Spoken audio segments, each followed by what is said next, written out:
वामन अवतार, जाने क्यों लिया विष्णु जी ने यह अवतार। हिंदू धर्म में भगवान विष्णु के 5वें अवतार हैं वामन देव। पौराणिक कथाओं के अनुसार भाद्रपद मास के शुक्ल पक्ष की द्वादशी तिथि के दिन भगवान विष्णु ने वामन रूप में देवी अदिति के गर्भ से जन्म लिया था। विष्णु जी के ये पहले ऐसे अवतार हैं जो कि मानव रूप में प्रकट हुए।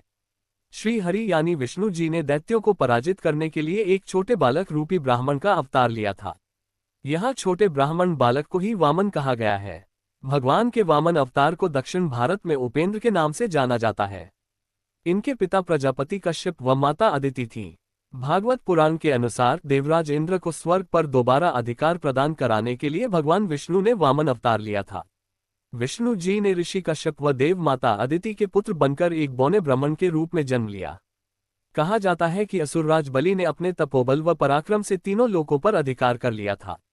निराश देवराज इंद्र ने स्वर्ग पर पुनः अधिकार पाने के लिए भगवान विष्णु से प्रार्थना की, जिसके बाद विष्णु जी ने इंद्र की प्रार्थना स्वीकार करते हुए वामन अवतार में जन्म लिया। पौराणिक कथाओं के अनुसार एक बार जब देवताओं व दैत्यों के बीच युद्ध हुआ तो सभी दैत्य हार गए। इंद्रदेव के प्रहार से दैत्यराज बलि भी घायल हो गया।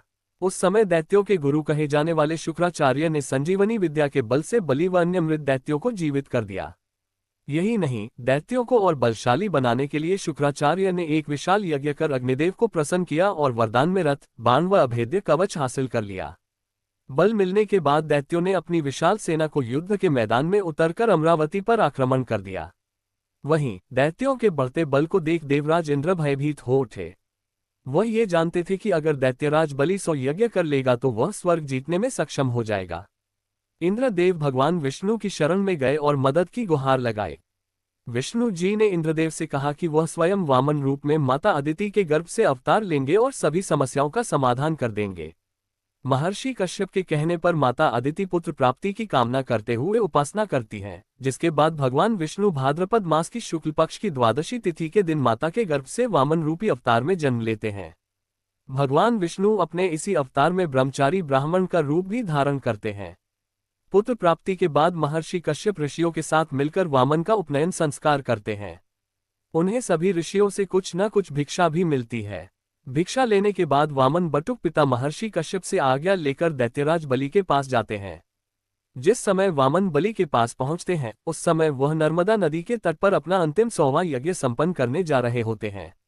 वामन अवतार भगवान विष्णु जी बलि के पास जाकर उससे भिक्षा में 3 पग भूमि मांगते हैं।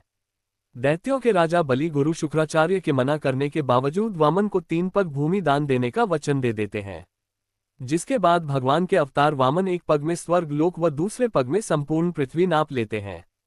अब उनके पास तीसरा पग रखने के लिए कोई खाली स्थान नहीं बचता। ये देख राजा बलि चिंतित हो उठते हैं और तीसरे पग के लिए अपना सिर आगे कर देते हैं और कहते हैं कि प्रभु आप तीसरा पग मेरे सिर पर रख दीजिए। वामन बलि के कहे अनुसार उसके सिर पर तीसरा पग रख देते हैं। इसी के साथ दैत्यराज बलि को पाताल लोक में रहने का आदेश देते हैं। वहीं बलि की वचनबद्धता देख भगवान विष्णु के अवतार वामन प्रसन्न हो जाते हैं और बलि से उसकी इच्छा पूछते हैं। इस पर बलि भगवान से रात दिन अपने सामने रहने का वरदान मांगते हैं, जिसको स्वीकार करते हुए विष्णु जी पाताल लोक में दैत्यों के राजा बलि का द्वारपाल बनकर हमेशा उसके सामने रहते हैं। भगवान विष्णु के अवतार वामन देव का जन्म भाद्रपद शुक्ल की द्वादशी तिथि को हुआ था, इसलिए इस तिथि को वामन द्वादशी के रूप में मनाया जाता है। इस दिन श्रवण नक्षत्र में की गई पूजा विशेष फलदायी होती है।